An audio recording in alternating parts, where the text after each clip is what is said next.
اعوذ باللہ من الشیطان الرجیم بسم اللہ الرحمن الرحیم الحمدللہ والصلاة والسلام علی رسول اللہ وآل رسول اللہ واللعنۃ الدائمہ علی اعدائہم اعداء اللہ اما بعد فقد قال اللہ الذین یستمعون القول فیتبعون احسنہ اولئک الذین ھداھم اللہ واولئک ھم اولو الالباب۔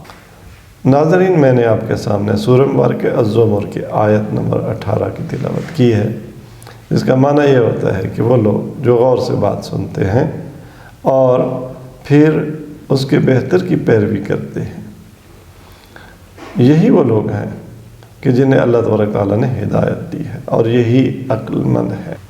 بنابراً کسی موضوع پر مختلف آراء کا سننا، مختلف لوگوں کی گفتگو سننا، اور پھر جو سب سے بہتر گفتگو اس کو فالو کرنا، یہ انسان کے راہ ہدایت پر ہونے کی علامت ہے، یہ انسان کی عقل مندی کی علامت ہے۔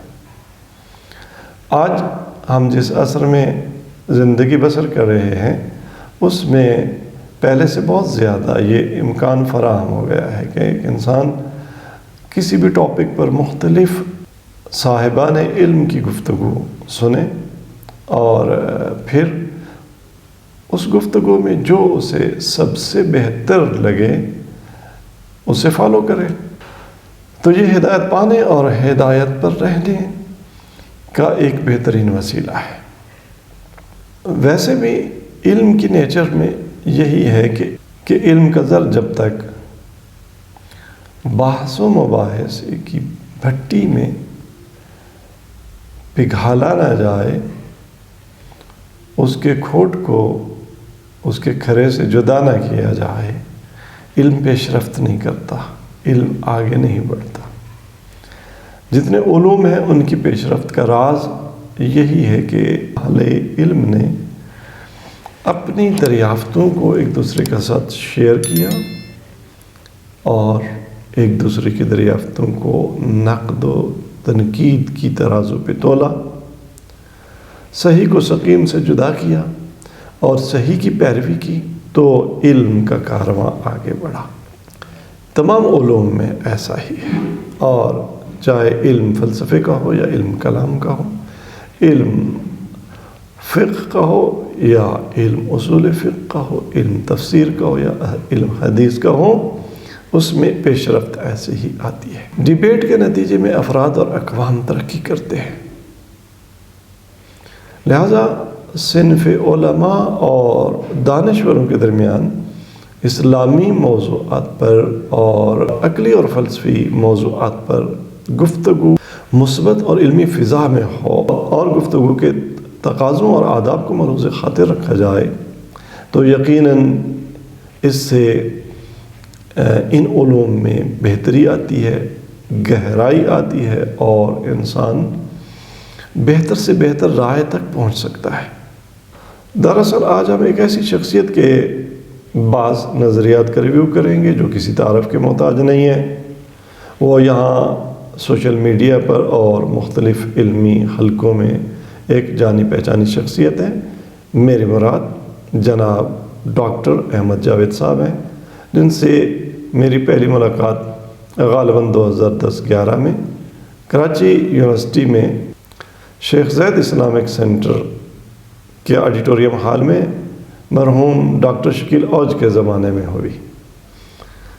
الحکمہ فاؤنڈیشن کراچی کی جانب سے یہاں ملا صدرہ پر ایک علمی سیمینار ہوا، تو وہاں پر آپ کی گفتگو سن کر بہرحال یہ اذعان ہوا اور یہ احساس ہوا کہ آپ ایک قادر الکلام ادبی اور علمی شخصیت ہے، اور آپ کی علمی شخصیت کا ایک اور سمبل یہ ہے کہ ہمارے ملک کی ایک ایسی شخصیت جنہیں پاکستان میں استاد محترم کا لقب ملا ہے، انہوں نے آپ کے سامنے زانو تلمذ طے کرنے کی آرزو کی ہے اور آپ کی شاگردی اختیار کرنے کی تمنا کی ہے۔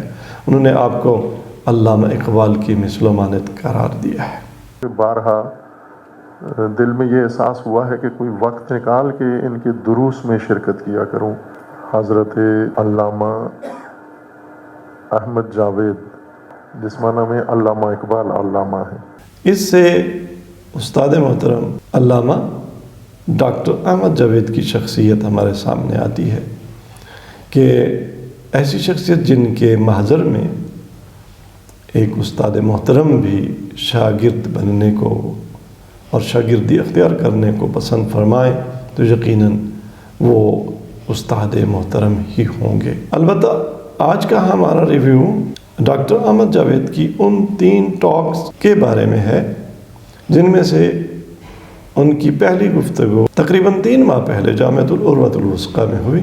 ان کی دوسری ٹاک جو ہمارے مد نظر ہے وہ ان کا وہ لیکچر ہے جو تقریباً 1 سال پہلے انہوں نے ہمارا نظریہ علم کے عنوان سے ڈیلیور کیا اور یوٹیوب پر موجود ہے۔ اور تیسری ٹاک جسے آج ہم ریویو کرنا چاہیں گے ان کا وہ لیکچر ہے جو 6 فروری 2021 میں انہوں نے سلسلہ محاضرات کے پلیٹ فارم سے علم کیا ہے کہ عنوان کے تحت ڈیلیور کیا۔ اس سے پہلے کہ ہم ڈاکٹر صاحب کی 3 ٹاکس کے ریویو کی طرف بڑھیں، یقیناً ان کی ان 3 ٹاکس میں بہت سارے مثبت نکات موجود ہیں، بہت ساری قابل قبول باتیں موجود ہیں۔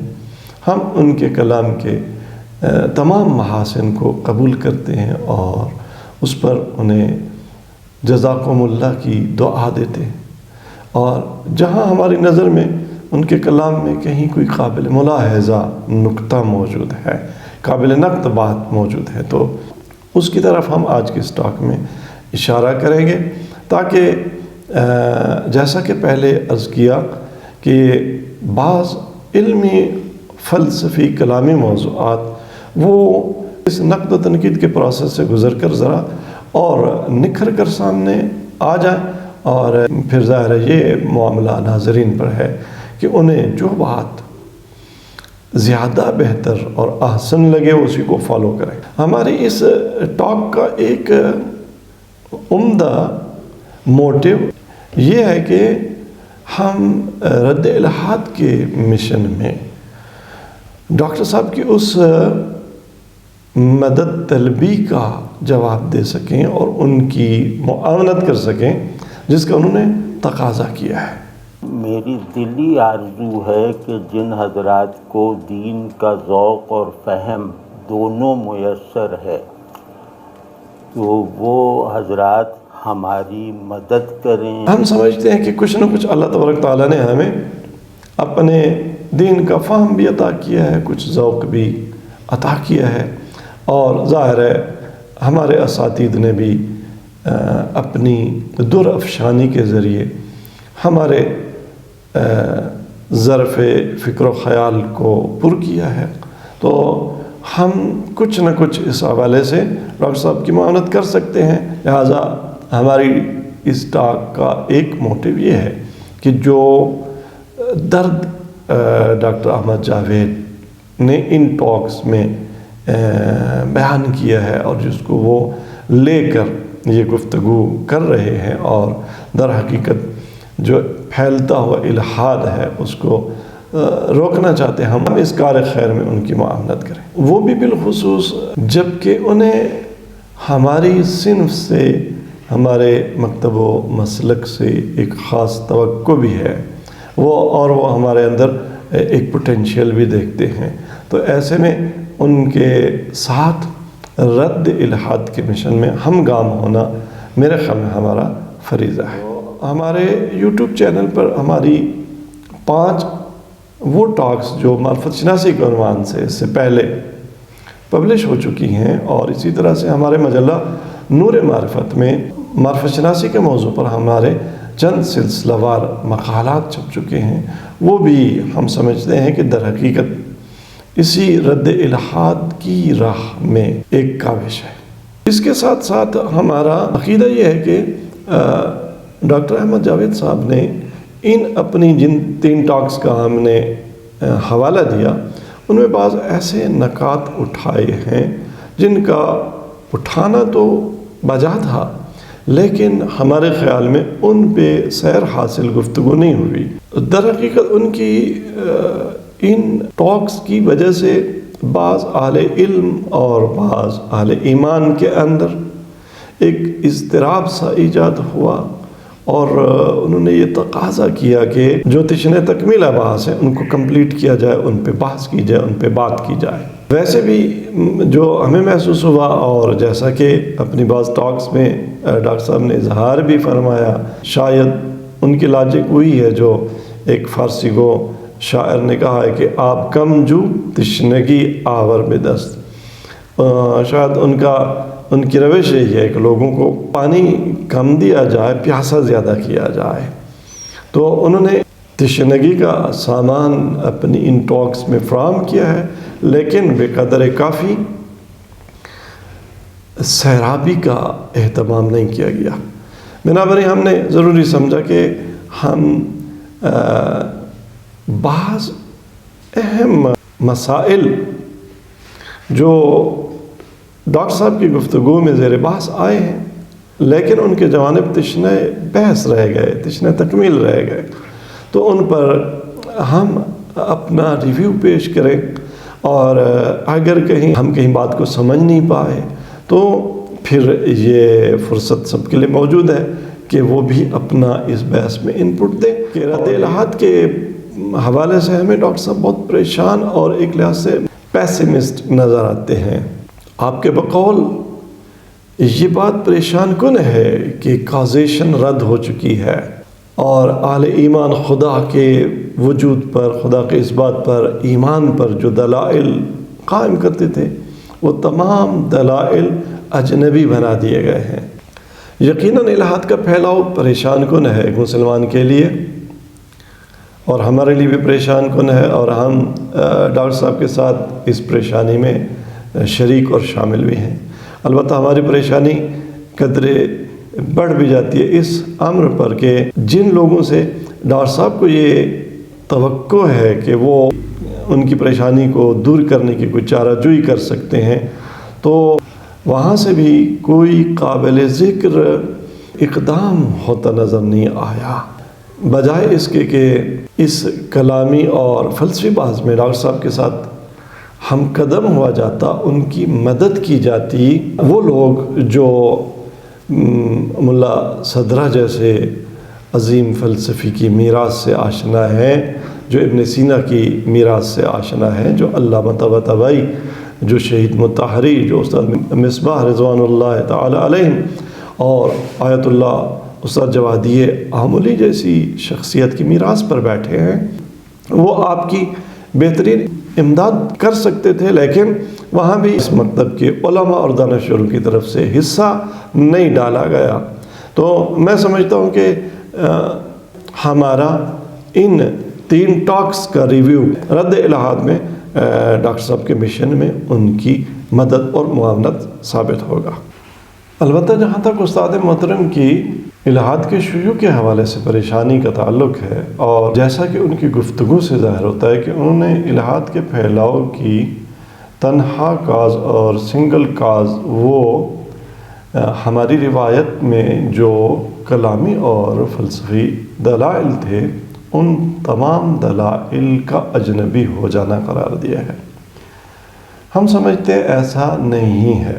بالفرض یہ بات مان بھی لی جائے کہ ہمارے کلامی اور فلسفی دلائل اجنبی بنا دیے گئے ہیں، پھر بھی شیوع الہات کا سارا نزلہ ہماری کلامی فلسفی روایت کے سر نہیں ڈالا جا سکتا، بلکہ الہات ایک ایسا امر ہے جس کے پھیلاؤ کے جینیاتی اسباب ہیں، اقتصادی اسباب ہیں، سیاسی اسباب ہیں، سماجی اسباب ہیں۔ لہذا تمام اسباب کو بھلا کر فقط چند کلامی فلسفی دلائل کی سو کالڈ ناکامی یا ان کو اجنبی قرار دے دیے جانے کو الہات کے پھیلاؤ کی تنہا کاز اور سبب قرار دینا یہ قابل تصحیح ہے۔ دوسرا ملاحظہ ہمارا یہ ہے اس گفتگو پر کہ ڈاکٹر صاحب نے اپنی گفتگو میں یہ فرمایا ہے کہ الحاد اور ایمان کے درمیان کوئی مشترکہ لاجک نہیں رہی جس کی بنیاد پر کوئی ڈائیلاگ ہو سکے، کوئی مکالمہ ہو سکے۔ تو ہمارا سوال یہ ہے کہ آپ جب خود فرماتے ہیں کہ روزانہ کی بنیاد پر اگر ایک ملحد یا ایک غیر مسلمان یا غیر مومن مسلمان ہو رہا ہے تو 10 مسلمان ملحد ہو رہے ہیں، تو میرا سوال یہ ہے کہ یہ 10 مسلمان آیا بغیر کسی ریزننگ کے، بغیر کسی گفتگو کے، بغیر کسی دعوت الحاد کے ملحد ہو رہے ہیں؟ فکری فلسفی مباحث کی بنیاد پر نہیں ہے، تو پس کلامی دلائل کے اجنبی ہونے کو ہم کیوں مورد تہمت قرار دیں کہ جی یہ ان دلائل کا اجنبی ہو جانا موجب ہے الحاد کے پھیلنے کا؟ اگر ایک کے مقابلے میں 10 مسلمان روزانہ الحاد کو قبول کر رہے ہیں تو اس کا مطلب یہ ہے کہ نہیں، مشترکہ لاجک سٹل ایگزسٹ کرتی ہے، اس کی بنیاد پر بات کیوں نہیں کرتے؟ بس ہمارا سب سے پہلے تو ملاحظہ یہ ہے کہ الحاد اور ایمان کے درمیان اب بھی مشترکہ لاجک موجود ہے، اور وہ لاجک اب بھی فلسفہ و کلام ہے۔ اس کی بنیاد پر کلامی فلسفی شبہات اور غلط فہمیوں کی وجہ سے مسلمان ملحد ہو رہے ہیں، اور کلامی اور فلسفی درست استدلال کی بنیاد پر نہ فقط شیوع الحاد کا سدباب کیا جا سکتا ہے بلکہ بہت سے ملحدین کو بھی ہلکا بے گوش اسلام و ایمان کیا جا سکتا ہے۔ ممکن ہے آپ یہ کہیں کہ نہیں، جو اہل اسلام و ایمان کا الحاد اڈاپٹ کرنا ہے اس کے لیے الحاد اور ایمان کے درمیان مشترکہ لاجک وہ ہماری تاریخی کلامی اور فلسفی مباحث نہیں ہے، بلکہ فزکس اور سائنس ہے۔ سائنس کی لاجک پہ، سائنس کی بنیاد پر مسلمان ملحد ہو رہے ہیں، لیکن ہم اس سٹیٹمنٹ کے ساتھ موافقت نہیں کر سکتے۔ کیوں؟ اس لیے کہ ہمارا یہ خیال ہے کہ سائنس، جیسا کہ ہم اس سے پہلے اپنے یوٹیوب چینل میں تنہا سائنس کافی نہیں کے عنوان سے ایک لیکچر ڈیلیور کر چکے ہیں، معرفت شناسی پر جو ہمارے سلسلہ وار 5 لیکچرز ہوئے، اس میں 5ویں لیکچر میں ہم یہ بات کر چکے ہیں کہ سائنس کبھی بھی آپ کو ایمان یا الحاد پریسکرائب نہیں کرتی، یہ سائنس کا کام ہی نہیں ہے۔ سائنس کا کام جسٹ وٹ از، اور وہ بھی میٹیریل اور فزیکل ورلڈ میں وٹ از کو ڈیٹیکٹ کرنا، اسے بتانا، اور اس کا علم بنی نوع بشر کو بطور ارمغان پیش کرنا ہے۔ لیکن الحاد اور ایمان یہ کوئی اخبار اور انفارمیشنز نہیں ہوتی، یہ انشاءات ہیں، یہ ہمارے ایکٹیو سیلف کا فعل ہیں، نہ پیسیو سیلف کا فعل۔ سائنس اور سائنسی تجربہ اور ہمارے سائنسی علوم کے حصول کے ہمارے حواس اور ادراکات وہ ہمارے پیسیو سیلف کو مورد دعوت قرار دیتے ہیں، نہ ہمارے ایکٹیو سیلف کو۔ ایمان لے آنا ایک ایسی سٹیٹ ہے جو کسی آبجیکٹ کا علم نہیں ہے، یہ ہمارے سیلف کا ایکٹیو فعل ہے، یہ اس کی ایکٹیونیس ہے۔ اسی طرح الحاد بنابراین سائنسی علوم، فزکس ہو یا دیگر سائنسی علوم ہوں، ان کی ماہیت اخباری ہے، انشائی نہیں ہے، جبکہ کفر اور ایمان دو انشائی سٹیٹس آف سیلف ہیں۔ سائنسی علوم صرف نیچر کو رپورٹ کرتے ہیں، انسان کے لیے فیتھ یا عدم فیتھ یہ کبھی پریسکرائب نہیں کرتے۔ بنابراً کبھی سائنس کو بیس بنا کر نہ ایمان اڈاپٹ کیا جا سکتا ہے، نہ الحاد اور کفر اپنایا جا سکتا ہے، جب تک کہ سائنسی اپروچ کی بیک پر، جب تک کہ سائنسی اپروچ کے ساتھ ہمارا کوئی نہ کوئی ریزننگ کو پروسیس شامل نہیں ہوگا، انسان کوئی آئیڈیالوجی اور ورلڈ ویو نہیں اپناتا۔ ایٹ دا اینڈ آپ کو معرکہ کفر و ایمان اور الحاد و اسلام کے درمیان کوئی فیصلہ دینا ہوگا، تو جس لاجک کی بنیاد پر آپ فیصلہ دیں گے وہ لاجک فلسفہ و کلام ہی کی لاجک ہوگی، جبکہ ہمیں ڈاکٹر صاحب کے بیانات سے ایسا فیل ہوتا ہے اور ان کے کلام کا ظہور اس بات میں ہے کہ جی تمام ہمارے کلامی دلائل جو ہیں وہ اجنبی بنا دیے گئے ہیں، اور بالخصوص انہوں نے انگلی رکھی ہے لا آف کازیشن یا قانون علیت پر کہ علیت رد ہو چکی ہے۔ تو کازیشن رد ہو چکی ہے۔ ہم سمجھتے ہیں کہ یہ بات بھی اس حد تک کافی نہیں ہے، اس کو اور کھولنے کی ضرورت ہے۔ آپ کازیشن کے یا قانون علیت کے رد ہونے کا عمدہ سبب فزکس کو اور فزکس کی اپروچ کو قرار دیتے ہیں۔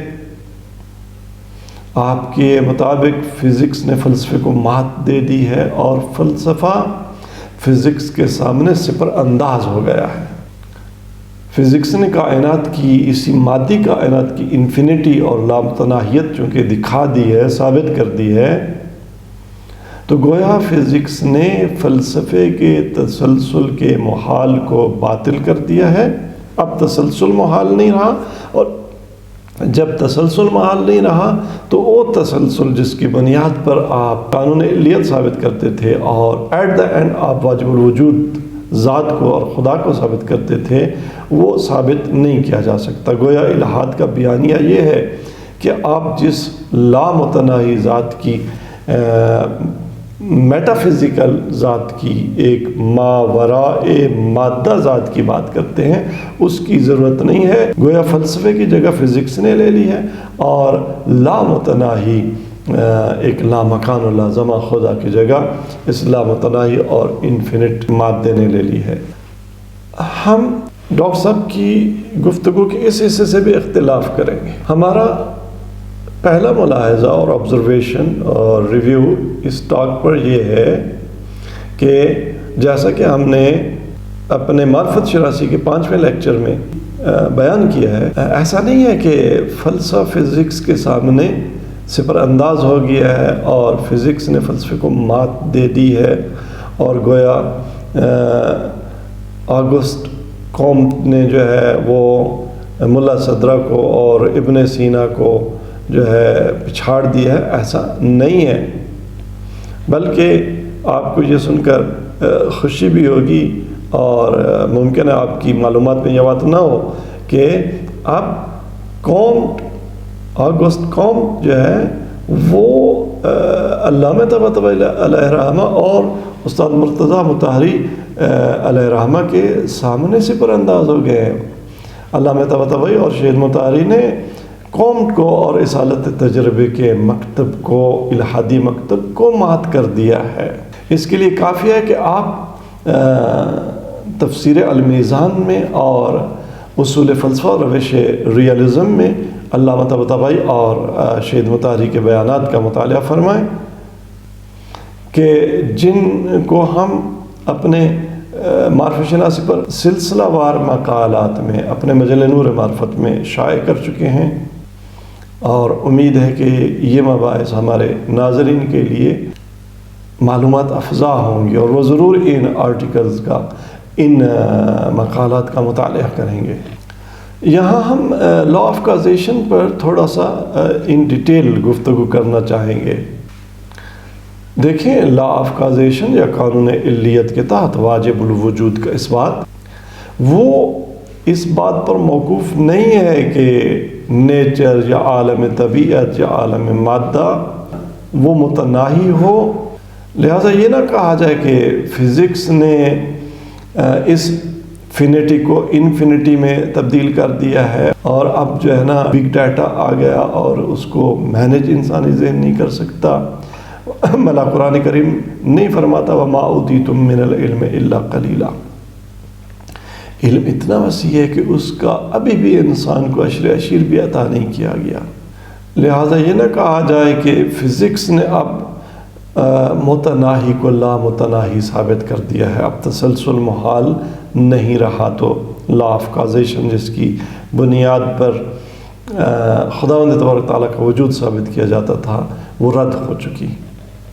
دراصل قانون علیت کے جس ترجمے کا مطالعہ ہمارے دانشوروں حتیٰ کہ علامہ اقبال نے بھی کیا ہے، وہ ترجمہ ہمارے دانشوروں تک یورپ سے ہو کر پہنچا ہے، اور انہوں نے قانون علیت کے اس ویریژن کا مطالعہ نہیں کیا جو ملا صدرہ یا ابن سینا یا ان کی جو امثال اور مانند مسلمان فلاسفرز نے رقم کیا ہے.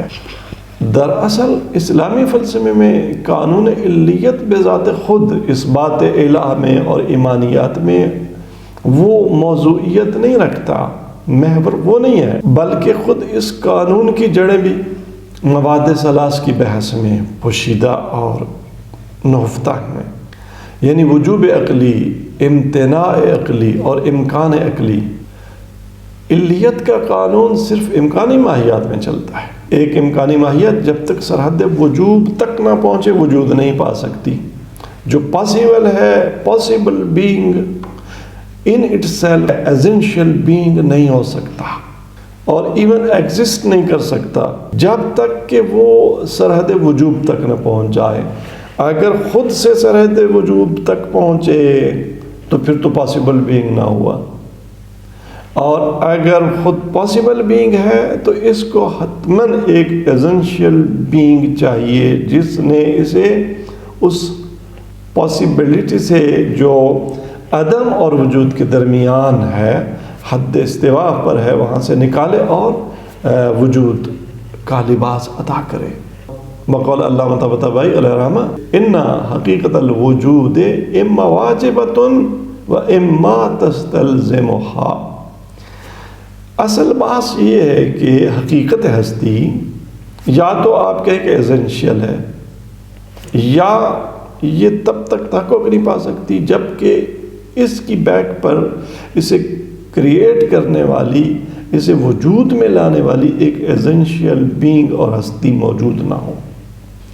لیکن چونکہ مادی دنیا اور عالم امکان کے مظاہر ہر آن متغیر ہے، تغیر میں ہے، تو ایک متغیر وجود کبھی واجب الوجود نہیں ہو سکتا، ایسنشیل بینگ نہیں ہو سکتا. مادی مظاہر میں سے کون سا مظہر ہے، کون سا ایونٹ ہے، کون سی ایگزسٹنگ تھنگ ہے جس کے وجود میں آنے کی علل نہ ہو، مادی اسباب نہ ہو. یقیناً فزکس یہ نہیں کہتی، فزکس نے لا آف کازیشن کا مادی اسباب میں انکار نہیں کیا. تو بات یہ نہیں ہے، بات یہ ہے کہ اگر یہ مادی اسباب لامتناہیت کی حد تک چلے گئے تو کیا یہ خود خدا ہو جائیں گے؟ کیا ان کو ایسنشیل بینگ کی ضرورت نہیں ہوگی؟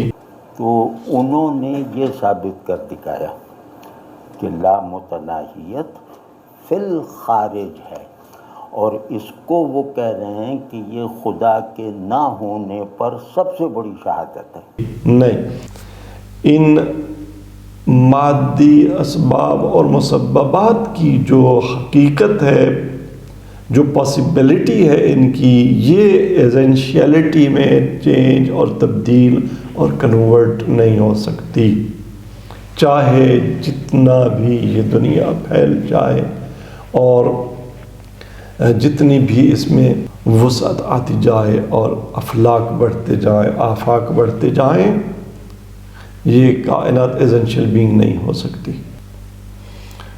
اور اس بات پہ ملا صدرہ نے کہ لامتناہی سلسلہ بھی مادی اسبابوں سببات کا جب تک کہ واجب الوجود اس کا خالق نہ ہو، اس کا کریٹر نہ ہو، اس کی بیک پر نہ ہو، یہ تحقق نہیں پا سکتا۔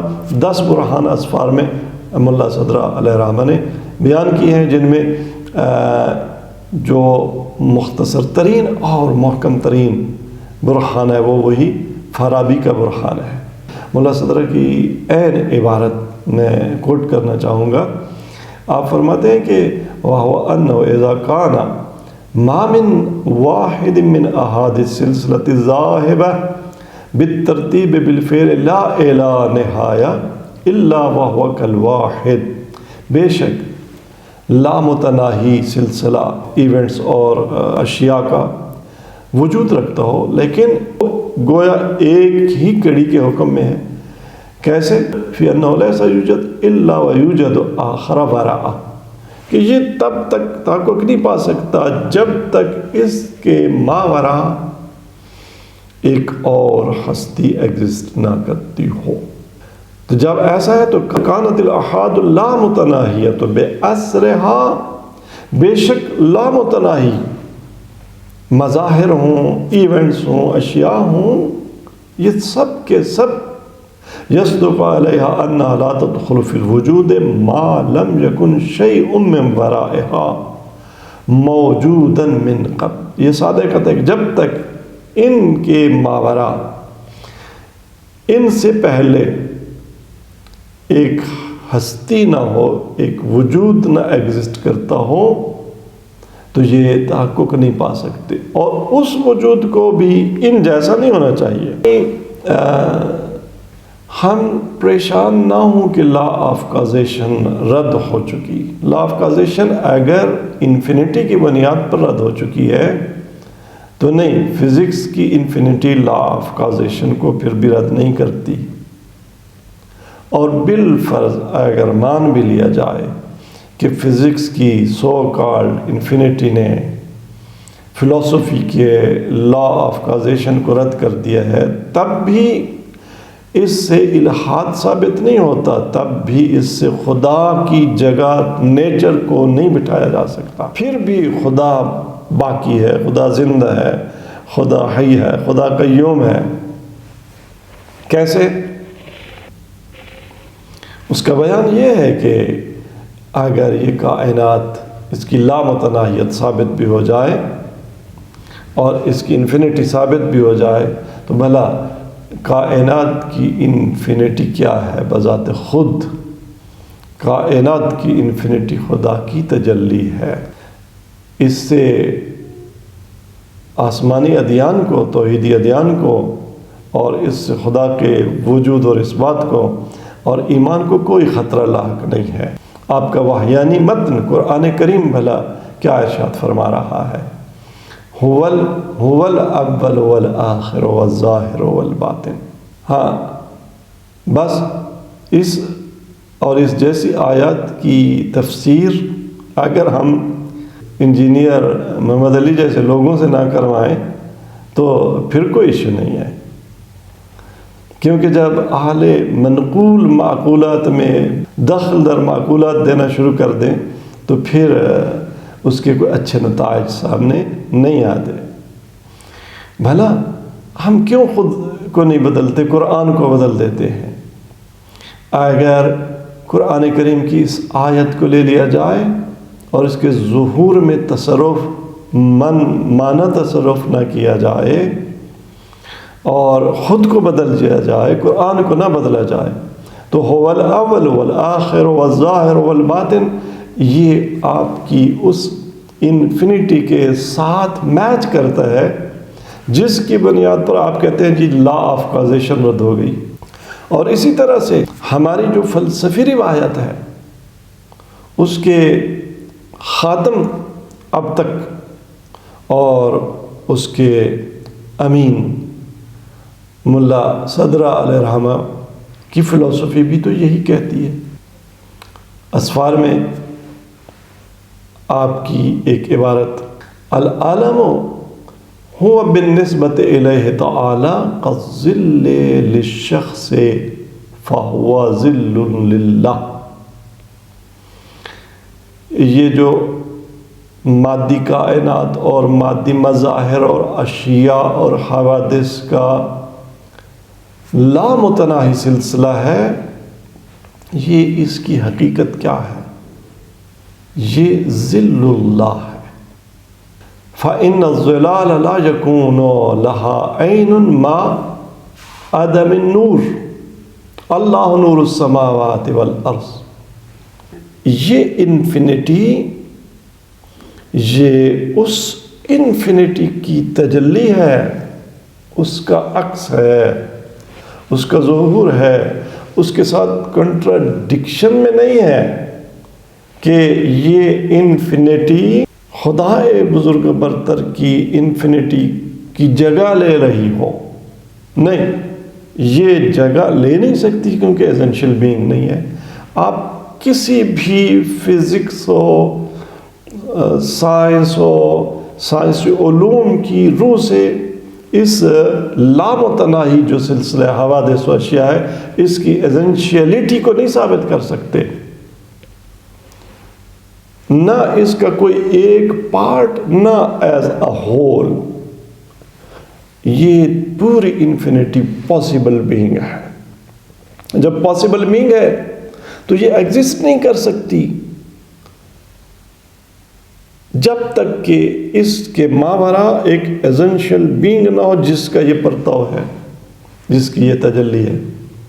اس بحث کی روشنی میں الہاد کے اس بیانیے کا بھی جواب سامنے آ جاتا ہے جس کی ترجمانی ڈاکٹر احمد جاوید صاحب نے ان الفاظ میں کی ہے.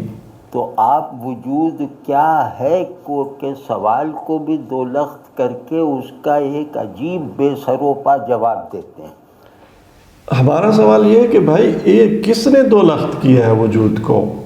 عالم اسلام کی، اور کم از کم ملا صدرائی فلسفی روایت میں ایسا نہیں ہے. بھلا ذل اور ذی ذل کو سایہ اور صاحب سایہ کو دو لختگی کہتے ہیں. بھلا سایہ صاحب سایہ کا دوسرا لخت ہوتا ہے؟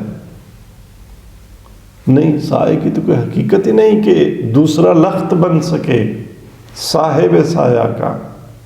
لہذا پاسبل بینگ اور عالم امکان اور امکانی وجود کی کوئی حیثیت کیا ہے کہ وہ دوسرا لخت اور دوسرا ٹکڑا اور دوسرا حصہ بن سکے واجب الوجود کا؟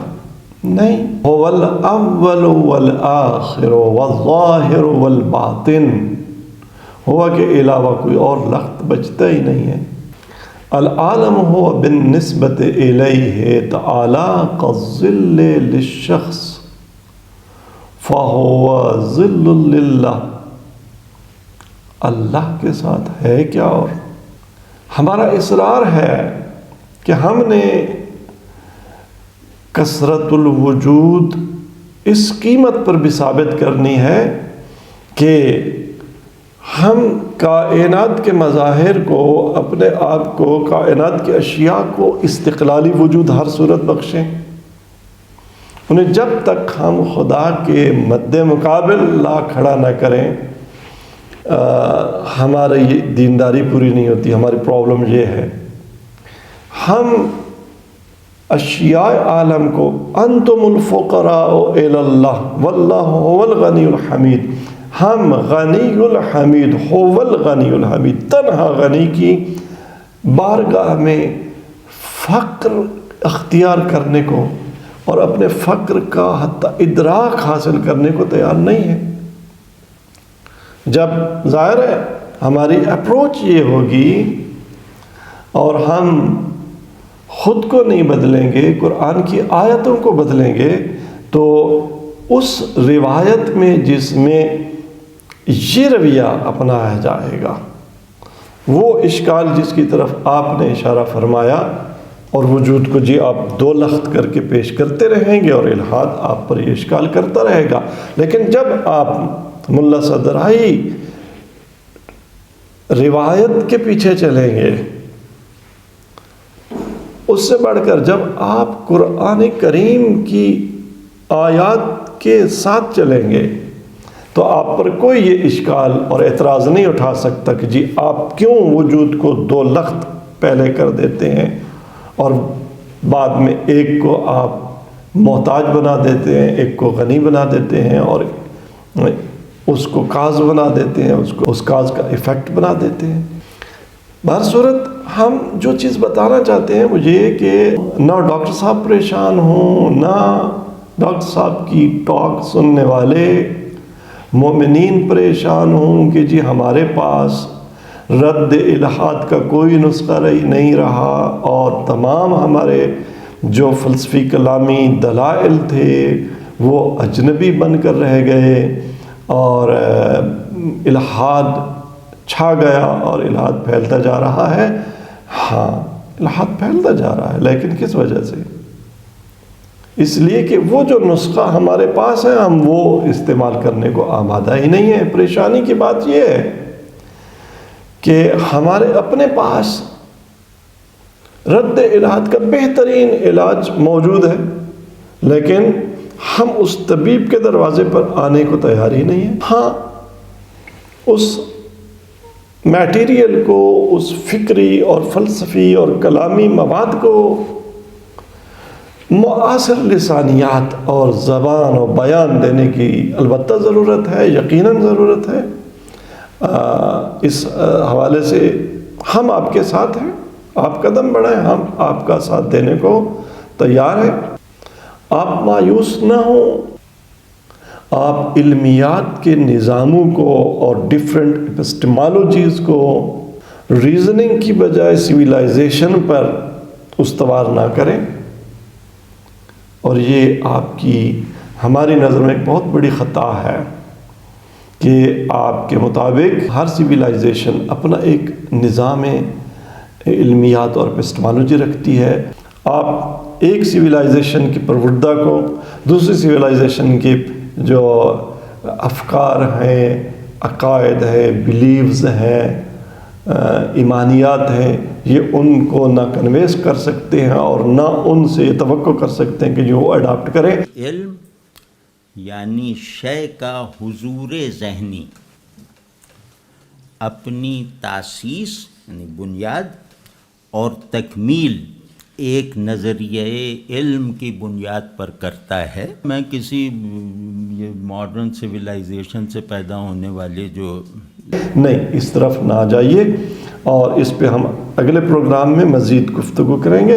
آپ امیدوار رہیں، اور علماء اسلام سے بھی یہ توقع ہے کہ وہ شاگردی اپنانے کو ترجیح نہ دیں، ڈیبیٹ کو، بحث کو ترجیح دیں اور اپنا انپٹ دیں، تاکہ اسلامی بنیادی عقائد کی پیور ریزننگ کی بنیاد پر کنکریٹ بیسز فراہم کی جا سکے۔ اگلے پروگرام تک اجازت دیجیے، انشاءاللہ اگلے پروگرام میں اس ریویو کا دوسرا حصہ لے کر آپ کی خدمت میں حاضر ہوں گے۔ والسلام علیکم ورحمۃ اللہ وبرکاتہ۔